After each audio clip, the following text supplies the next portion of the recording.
Hey everybody, this is Jim at SP500chart.com. It's a little bit after 6 o'clock p.m. on May 19th, 2013. We're going to take a look at what the market did on the 17th, last Friday, and kind of examine what took place over the week. What a day it has been for me.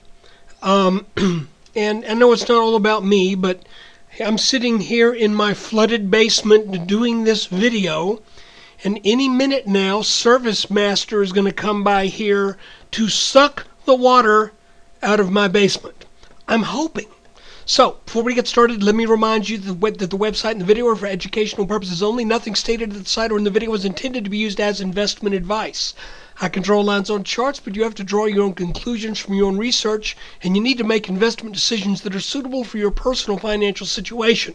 I am not a licensed financial professional. I'm just a guy who draws lines on charts. By the way, saying that is a pretty good sobriety test. If I ever stumble over this, ignore the video, because look, I don't drink. But if I ever stumble over this, I've got a problem. So look, let's take a look. Okay, a couple things may look very, very slightly different on this chart. I don't think it's going to make any difference as far as what I'm doing and how you view it. But I decided to go ahead and sign up for the extended kind of deluxe service with freestockcharts.com. So it's no longer... this is still a chart that I'm going to give you a link to. You will see this at freestockcharts.com, but I'm doing this on my on the more full-featured platform, but I'm not doing anything differently, so it's going to look just like this, except for the colors will be maybe a little bit different. But anyway, gosh, another day of strength in the markets. It surprised me again. So, you know, it looked like we were in this broadening pattern right here. You see there's our little broadening line. But now for the second time, we are up above this line right here. Now here's the deal. The market is extended, but there's no way of knowing right now how far it can extend. And when it comes down, we don't know whether we're going to come down as the result of a major top or whether this is just going to be another intermediate buy the dips kind of thing.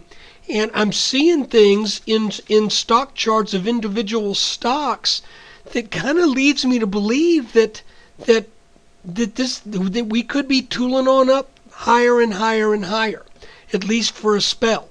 So basically, you know, we need to just follow the intermediate and short-term trends. I think if we do that, we'll stay out of trouble.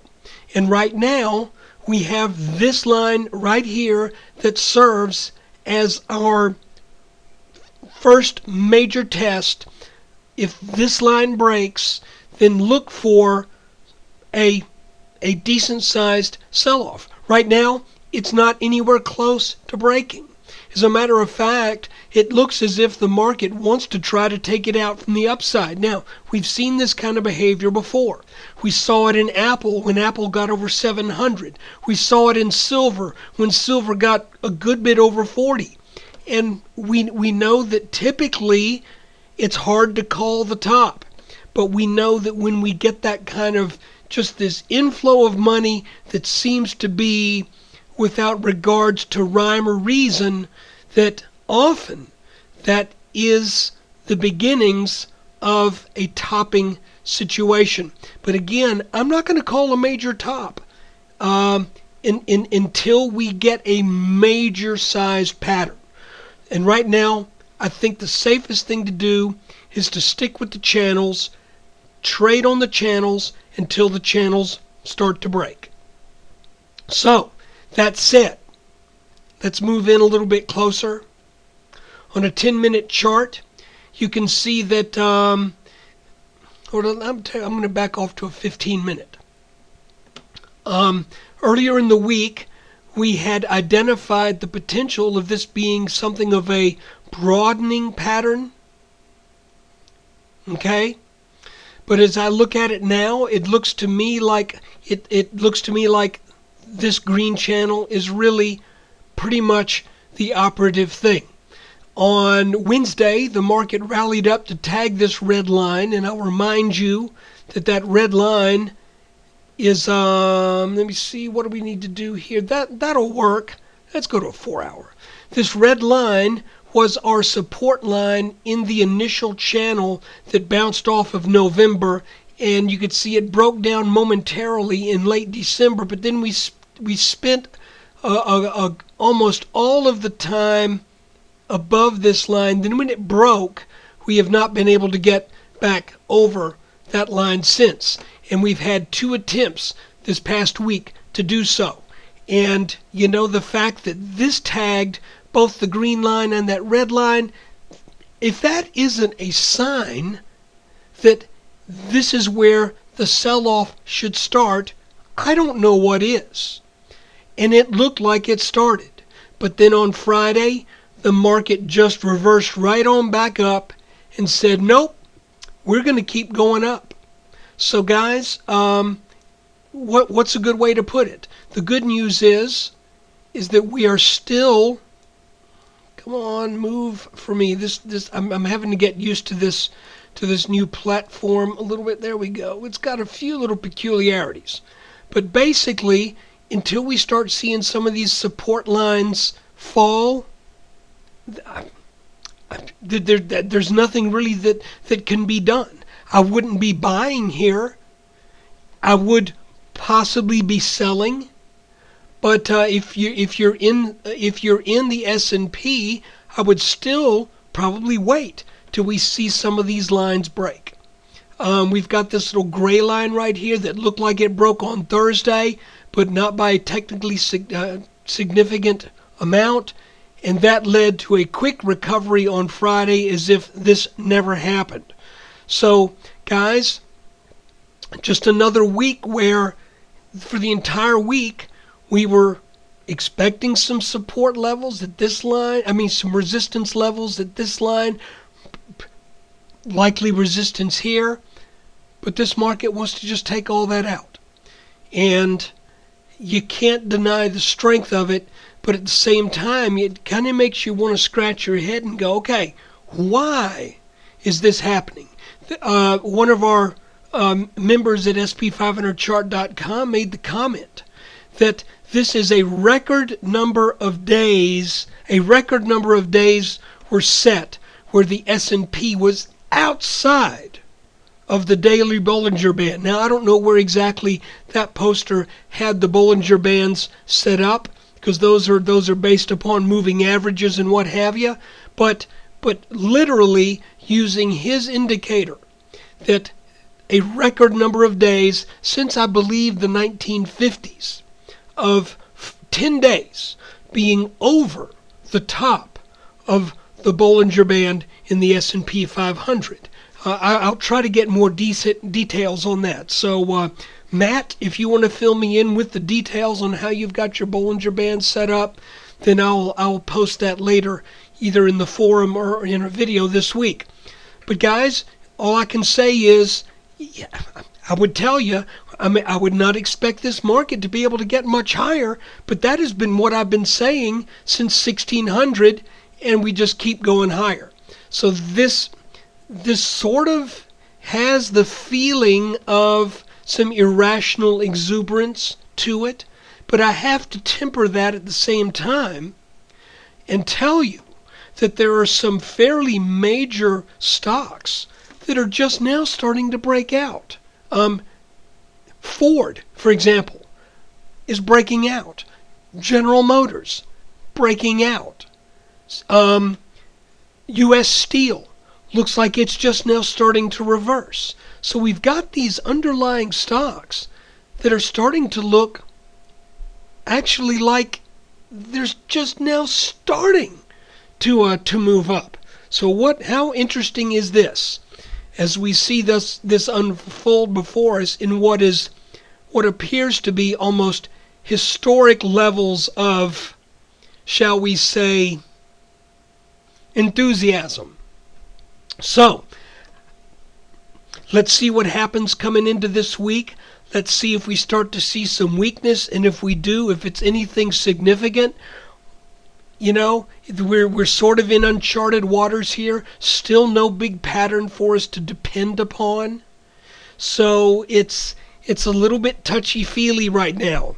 So if you're long, I would stay long until we start seeing some of these support levels get taken out.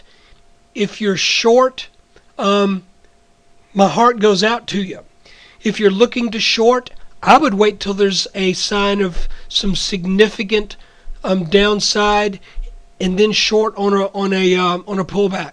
I don't think I would try to pick a top here, because so far for the past 4+ years, everyone who's tried to pick a top has gotten burned. Now, we've done pretty well on some head and shoulders patterns when we've seen head and shoulders develop, but right now we're not looking at any kind of pattern that I can see where we are examining a neckline where we know we will get a significant move upon a break of a particular level. We're just not there in the chart right now. Nothing of that nature exists as we look at the S&P right here. Now, we got one line that I have revised. I've taken this new red line and I've drawn it across the first two tops. And I'm not an Elliott wave kind of guy at all, but this might sort of make sense, because Elliott wave people talk about you've got 5 wave patterns, and if this is the case, we might have 1, 2, 3, 4, and now we get that really extended 5, where we could even come up to this red line up here in the 1700s, or even close to 1800 at some point in the months ahead. I'm not going to make that as a prediction, but I'm saying that every place where we've tried to draw a trend line that shows where we would expect a downturn, since we made this move right here, all of them have been very sort of nebulous and hard to make line up with anything. So that's just an idea.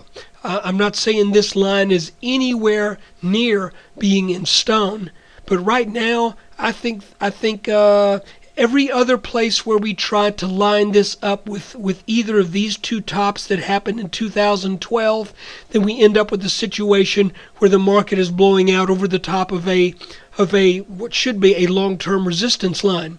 So I've moved this line to be defined now by these two peaks, where we know we had some major setbacks after having hit these lines right here. As a matter of fact, back here we were down from over 1200 to 1017, more than about an 18% drop. Right here we were 1367 down to 1082. That is more than a 20% drop. Everything since then's been pretty minor. So it could be we're setting up another big move up to this level, up to this trend line. Then maybe we start to see or expect to see a top form of a more major what's the word I'm looking for? A more major top. So guys, man, I wish I had something to show you in the way of a pattern that we could expect something clear to come from this. It doesn't exist. So since it doesn't exist, we will still key upon this green line as support. If it breaks, then we start looking for signs of some potential significant selling. And if it bounces on this, then I'd hang with it.